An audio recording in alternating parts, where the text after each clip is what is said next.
जुलैचा हप्ता डायरेक्ट 3,000 रुपये लाडक्या बहिणींना.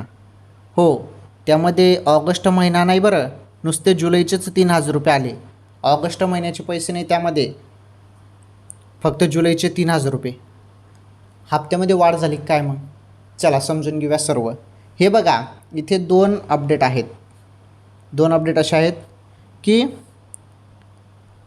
ज्या बहिणींना जून महिन्याचा हप्ता आला नाही त्यांना जून आणि जुलैचे 3,000 रुपये येणार आहेत. आणि ज्यांना जून हप्ता आलेला आहे, हे बघा, जून हप्त्याचे 1,500 रुपये ज्यांना आलेले आहेत त्यांना फक्त मग जुलैचेच येतील.